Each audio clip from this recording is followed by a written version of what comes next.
이제 마지막 50과입니다. 50과에서 설명드릴 내용은 다름 아닌 외래어예요. 이 외래어의 중국어 발음은 다음과 같습니다. 따라 읽어보시죠. 우아이라이유, 우아이라이유 외래어죠. 중국어에 있어서 외래어를 만드는 방법은 몇 가지가 있습니다. 그 첫 번째가 바로 외래어의 발음을, 외국어의 발음을 그대로 가져오는 거죠. 먼저 사람 이름 보시겠습니다. 예문 1 따라 읽어보시죠. 다웨이, 다웨이, 데이빗입니다. 왜 데이빗인데 중국에서는 다웨이, 다웨이라고 발음할까요? 이것은 바로 V가 한국어의 비읍 발음보다는 오히려 위에 가깝기 때문이에요. 따라서 한국인들은 데이빗인데 왜 따웨이라고 할까? 데이빗이 더 발음이 비슷하지 않을까라고 생각할 수 있지만 실제 영어권 사람들은 V라고 읽는 것보다 위라고 읽는 게 더 비슷하다고 느끼는 겁니다. 중국인들도 그래서 V 발음은 이처럼 우에로 치환시켜 주는 거죠. 따라 해봅니다. 따웨이, 따웨이. 메리는 마리, 마리라고 바꿔서 써줍니다. 여러분들도 아시다시피 중국어는 표의 문자예요. 그리고 각 글자마다 고유의 발음을 지정해서 그렇게 읽기로 약속을 한 거죠. 즉 자음과 모음의 조합에 의해서 자연스레 그렇게 발음이 나는 게 아니라는 겁니다. 따라서 중국어는 정해진 문자와 정해진 발음으로 외래어 발음을 비슷하게 만들어야 되기 때문에 어떨 땐 똑같거나 비슷하지만 어떨 땐 다소 괴리감이 있는 경우도 있다는 것은 여러분들이 이해하시기 바라요. 외래어에 또 자주 쓰이는 것이 바로 브랜드죠. 예문 따라 읽어봅니다. 可口可乐，可口可乐 바로 코카콜라의 외래어입니다. 물론 可口可乐는 발음을 위주로 만드는 거예요. 하지만 중국인들이 외래어를 만들 때는 반드시 한자어도 어느 정도 고려를 한다는 겁니다.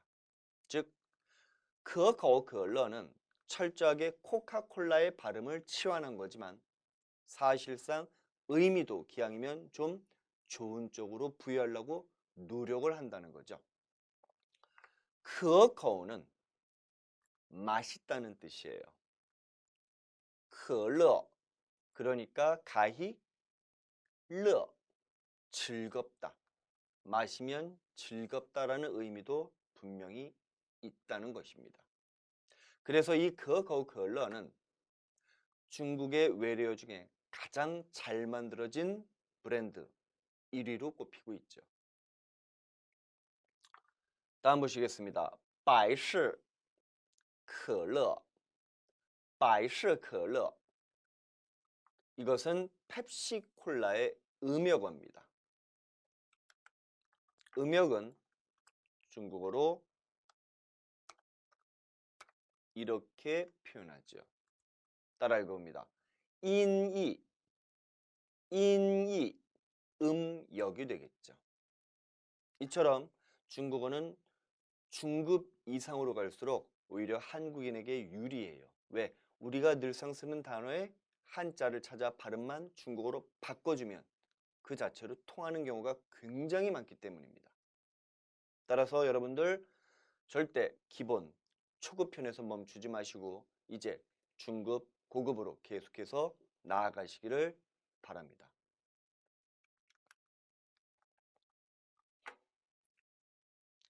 百事可乐 역시 마찬가지예요. 소리를 따왔지만 의미도 어느 정도 부여하려고 한 거죠. 百事 수만 여러 가지 일이라는 의미도 분명히 있다는 얘기예요. 즉 업무, 비즈니스라는 의미도 어느 정도 주려고 한 거죠. 다음 보시겠습니다. 雪碧 이것은 스프라이트예요. 스프라이트, 슈에비 분명히 슈에비는 발음을 그대로 하려고 애쓴 외래어입니다. 하지만 한자 의미도 어느 정도 부여한다 그랬죠. 스프라이트는 하얗지 않습니까? 액체가. 그래서 눈처럼 하얗다 슈에. 그런데 병은 어때요? 초록색 푸른 병이죠. 그래서 풀을 벽자를 붙여줌으로써 슈에비라고 한 거예요. 즉 푸른 병에 담겨져 있는 하얀 액체라는 의미도 어느 정도 부여를 하려고 노력했다는 얘기입니다. 다음 보시죠. 찌아농 캐논입니다. 다음 카페 커피죠. 巧克力 초콜릿입니다.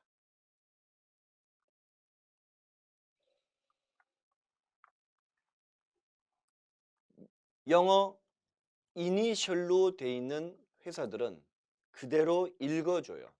LG, SK, GM처럼 말입니다. 그런데 우리나라에서는 HP라고 쓰는 이 브랜드는 원래 휴렛 앤 패커드죠. 휴렛 패커드인데 줄여서 HP라고 하지 않습니까? 그런데 중국인들은 이것을 HP라고 하지 않고 따라 읽어보시죠. 후웨이프라고 발음한다는 겁니다. 즉 이는 H, 후웨이, P, 푸 이니셜을 풀어서 만들어준 거예요. 발음도 별로 안 비슷하죠. 휴렛, 후웨이, 패커드, 푸. 그래도 이처럼 HP라고 하지 않고 한자어로서 넣어줬다는 것은 주의하시기 바랍니다. 이처럼 중국어에 있어서의 외래어, 특히 고유 브랜드는 직접 접해보지 않고는 이게 도대체 뭐지? 라고 파악이 안 되는 경우가 많습니다. 따라서 외래어 중에서도 특히 브랜드, 회사명은 여러분들이 많이 겪어보시는 수밖에 없어요. 저도 처음 보는 상호는 감을 잡기가 어렵다는 얘기입니다. 또 다음 예도 보실까요? 宝马, 宝马 이 역시 후웨이프와 마찬가지로 BMW의 B, 宝, M, 마를 상징적으로 가져온 거예요. 그런데 BMW는 자동차 회사죠. 그래서 말 마자의 의미도 어느 정도 부여하기 위해서 가져왔다는 얘기입니다. 이어서 살펴보실 것이 바로 뜻을 번역해서 쓰는 방법이죠. 이것을 우리는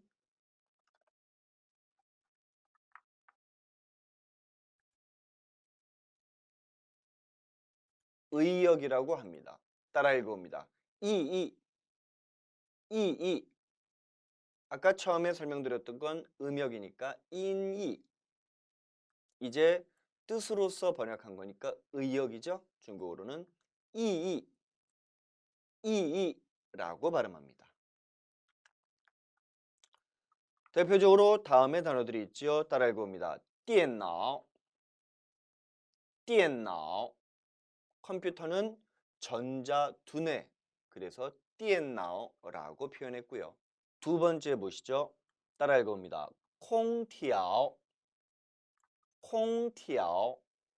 이 단어는 영어 air, 공기죠.空气, conditioner, 조절기. 调节器를 줄여서 쓴 말이에요. 즉, 空气调节器인데 말이 너무 길죠? 에어 컨디셔너, 空气调节器. 그래도 우리도 줄여서 에어컨이라고 쓰죠? 마찬가지로 중국인들도 너무 긴 말 싫어하기 때문에 자꾸 줄이려 하고 있습니다. 그래서 콩치의 콩과 调节器의 调만 합쳐서 콩调로서 에어컨을 표현하고 있죠. 세 번째, 手机 핸드폰입니다. 네 번째, 이것은 회사명이죠. 상호죠. 따라 읽어봅니다. 微软公司 의 미세하다. 영어의 마이크로죠. 루안 부드러울 연자. 영어로는 soft. 따라서 微软 하면 마이크로소프트. 그런데 이건 회사다. 공司를 붙여준 단어입니다. 따라서 微软 공司는 바로 MS 마이크로소프트 회사가 되는 거죠. 다음 扫描仪 扫描가 소묘, 긁는 거죠. 따라서 扫描仪가 스캐너가 되는 겁니다.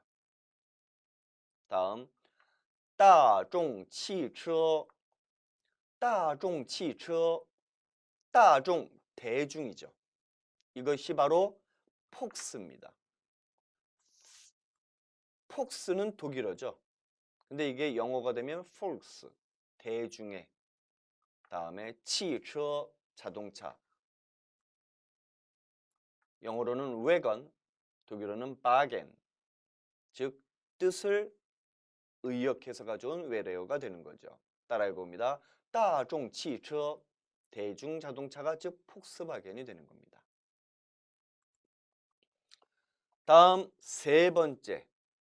우리는 첫 번째에선 음역에 대해서 살펴봤죠. 두 번째는 의역에 대해서 살펴봤는데 이거를 반반씩 섞는 경우도 있다는 겁니다. 대표적으로 따라 읽어봅니다. 싱바크, 싱바크. 싱은 별 성자예요. 영어로는 star. 다음 바크, 바크, 박스죠.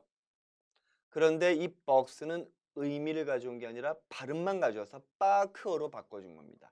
따라서 싱 뜻과 바크어 소리를 합쳐서 반은 인이 음역, 반은 이이 의역한 대표적인 단어가 되는 것입니다.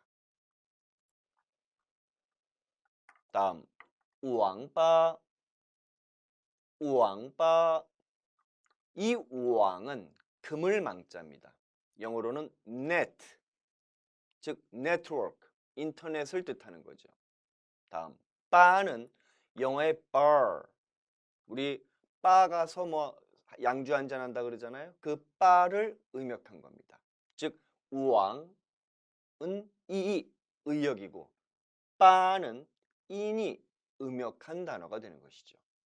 따라서 PC방이 되겠습니다. 다음啤酒,啤酒, 지오 술입니다. 이것은 삼성이기 때문에 절대로 지우라고 발음해선 안 된다고 한 거 잊지 마세요. 자, 따라서 지오 술이에요. 이건 뜻이죠. 이 의역이 됩니다. 그런데 이 피는 바로 영어의 beer, beer의 소리를 따온 거예요. 따라서 피지오 하면 바로 beer라고 소리내는 술이다 라는 의미에서 피지오가 맥주가 되겠습니다. 따라서 중국어에 있어서 우아이라이위 외래어는 음역도 있고 의역도 있고 반반씩 섞은 것도 있어요. 그런데 그것이 어떠한 과정을 겪든지 간에 이러한 고유 브랜드나 외래어는 내가 겪어보지 않고는 처음 접했을 때는 그게 무슨 뜻인지 알기가 대단히 쉽지 않다는 겁니다. 따라서 이러한 외래어를 이해하기 위해서는 현지에 가서 많이 보고 많이 듣고 경험해 보는 수밖에는 없습니다. 여러분들이 계속해서 중국어를 배워 나가시면서 자꾸 접하시고 이해하시기 바랍니다. 자, 이렇게 해서 50가까지의 모든 내용을 다 설명을 드렸습니다. 차근차근 잘 정리하시고요. 이 기본편이 끝나면 이제 여러분들 더 나아가서 중급, 고급으로도 계속해서 여러분들의 수준을 올리시기를 바랍니다. 수고하셨습니다.